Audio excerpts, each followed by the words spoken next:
And hello, everybody. You're live. It's Monday night. Sherry Talk Radio, April 14th. If you have a question for the show, you can send it to SherryTalkRadio@yahoo.com. I'll be looking at that periodically, answer questions tonight for you. You know, as we see things coming, events coming, and we know the ones that are coming, it just makes it all the more, somber, really. I don't see any vindication in, oh, she was right. Oh, this is happening. It's been in the Bible for hundreds and thousands of years. It's been written that the last days were going to come. We just happen to be the generation that it's going to come upon. And so man has not been left without the knowledge of the things to look for and the things that were going to happen in the last days. The problem is they've gone to sleep. You know, I see it all the time. Everybody's asleep. The churches are asleep. People are asleep. And that's why the Lord, the Apostle John, called the churches the whores of Babylon. Because they don't teach the truth. They're the whores of Babylon. And whores are always significant for spiritual terms. When you hear terms in the Bible referred to as adultery, almost 9 out of 10 times it's referring to spiritual adultery. So many people just led astray because their parents grew up in a church or denomination believing in one thing, and then they raised kids that way, and then they raised their kids that way. And you don't realize the deception until you go back and you said, okay, Lord, teach me the truth in all things. And you go back to the times that the apostles walked the earth with the Lord, and everything that happened within the first 400 years of after the Lord leaving. And then you start to see the deception and the manipulation take hold. And then today you've got people that would die by the KJV translation. I would die for the Lord. I would not die for a translation today because they've been manipulated. Christians, that's the hardest thing to hear. They don't want to hear it. But that's, care what you want to hear. If you want to be happy with what you want to hear, go sit in the churches today. They'll tell you exactly what you want to hear. And that was the markings of false teachers and prophets in the last days that Peter warned about. And Jude, they have itching ears. They only want to hear good things. They don't want to hear the truth. They don't want to hear things that make them think. They don't want to hear about heaven and hell, fire and brimstone. They only want to hear about what a loving God is. They don't want to hear the bad stuff. One of the biggest tricks of the New Age movement is to remove accountability for man's actions. To remove all accountability. Oh, it's just karma working its way out. Oh, a loving God would never condemn you for that. They remove accountability on everything. And then they deny the existence of hell. They don't even teach hell. You think you're going to walk into Joel Osteen's church and hear a sermon on fire and brimstone and hell? How many churches today spend one sermon on fire, brimstone, and hell?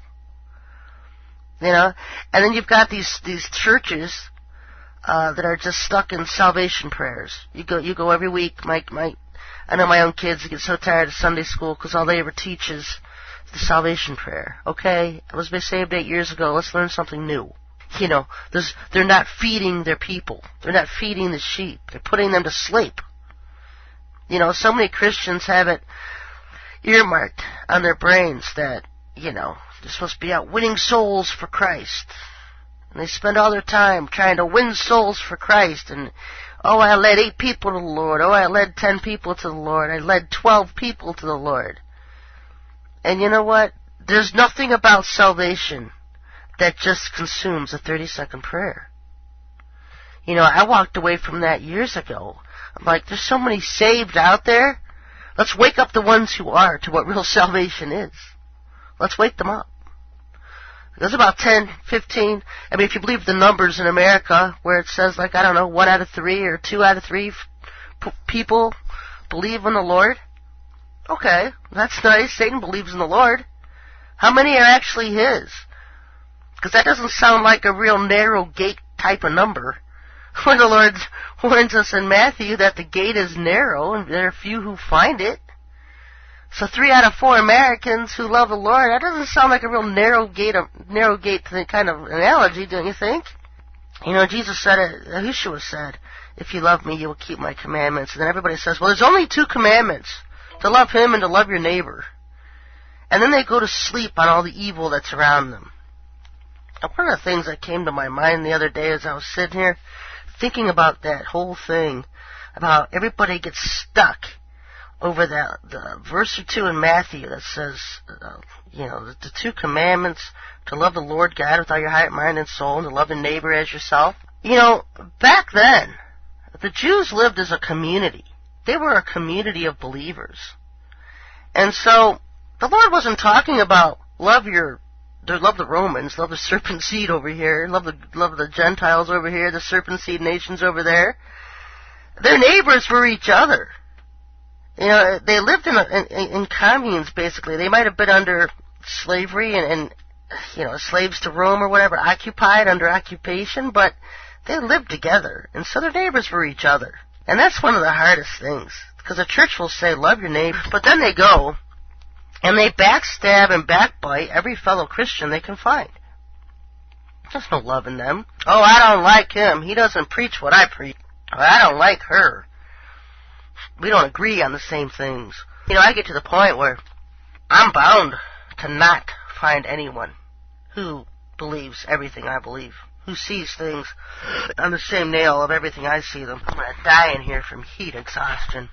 But you have to get beyond that, folks. You have to get beyond that. Go, he's not going to believe everything I believe, because the Lord's got a way of leading some people into truths one way and other people into truths the other. And so it takes time. But where's the love in all that? One of the things I hear from homosexuals a lot, not that I talk to a lot of homosexuals, but one of the things you'll hear from them, because I do counsel them, is the condemnation they always feel.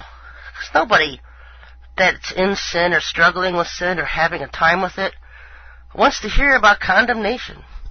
They want to hear about the Lord's love. Are you going to attract somebody always preaching hatred and condemnation or love? And there's always taking it too far, not taking it far enough.